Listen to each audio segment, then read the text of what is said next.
بسم اللہ الرحمن الرحیم۔ حضرت لقمان علیہ السلام کی دانائی کا واقعہ۔ حضرت لقمان علیہ السلام ایک رئیس کے پاس نوکری کرتے تھے۔ اللہ تعالیٰ کی محبت اور تعلق کی برکت سے ان کے اندر بہت پاکیزہ اور اونچے اخلاق و عادات موجود تھے، جن کی تفصیل حق تعالیٰ نے سورۃ لقمان میں بیان فرمائی ہے۔ حضرت لقمان علیہ السلام کے ان اونچے اخلاق کا ان کے آقا پر گہرا اثر ہوا، یہاں تک کہ رئیس نے ان کو اپنا مقرب اور محبوب بنا لیا اور دلی طور پر ان سے محبت کرنے لگا۔ پھر اس رئیس کا معمول ہو گیا کہ ہر نعمت کھانے سے پہلے حضرت لقمان علیہ السلام کی خدمت میں پیش کرتا، اور جب حضرت لقمان علیہ السلام سیر ہو کر کھانا کھا لیتے تو بچا ہوا یہ رئیس کھاتا۔ حضرت لقمان علیہ السلام اس رئیس کی محبت و عادت کی رعایت سے کھا لینے کے بعد بقیہ اس کے لیے بھیج دیا کرتے تھے۔ ایک دن آقا کی خدمت میں کہیں سے خربوزے آئے۔ اس وقت حضرت لقمان علیہ السلام موجود نہ تھے۔ رئیس نے ایک غلام کو بھیجا کہ حضرت لقمان علیہ السلام کو بلا لاؤ۔ جب حضرت لقمان علیہ السلام تشریف لائے تو رئیس نے اپنے ہاتھ سے اس خربوزے کی کاشیں بنائیں اور ایک ایک کاش محبت سے کھلاتا جاتا تھا، اور دل ہی دل میں مسرور ہو رہا تھا کہ میری اس محبت کا ان پر کیا اثر ہو رہا ہوگا۔ حضرت لقمان علیہ السلام خوشی خوشی ہر کاش کو کھا لیتے اور شکر بجا لاتے، یہاں تک کہ 70 کاشیں کھا لیں اور ایک کاش باقی رہ گئی۔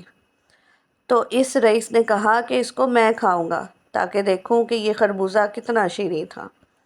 یہ کہہ کر اس نے کاش کو منہ میں رکھا ہی تھا کہ اس کی تلخی سے زبان کی نوک سے حلق تک آبلے پڑ گئے اور 1 گھنٹہ تک بے ہوش رہا۔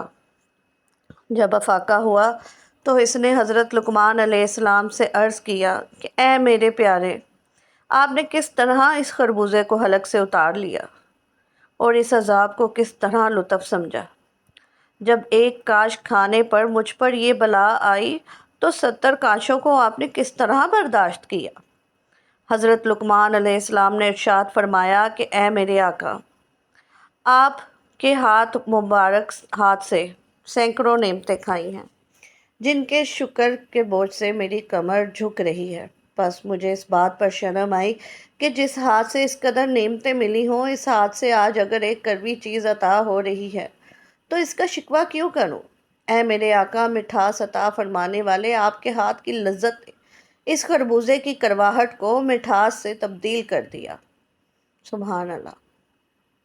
اس واقعے سے ہمیں یہ سبق ملتا ہے کہ اگر کسی وقت کسی شخص کو اللہ تعالیٰ کی طرف سے کوئی آزمائش یا تکلیف پہنچ جائے تو اسے صبر کرنا چاہیے اور اللہ تعالیٰ کے اس فیصلے پر راضی رہنا چاہیے۔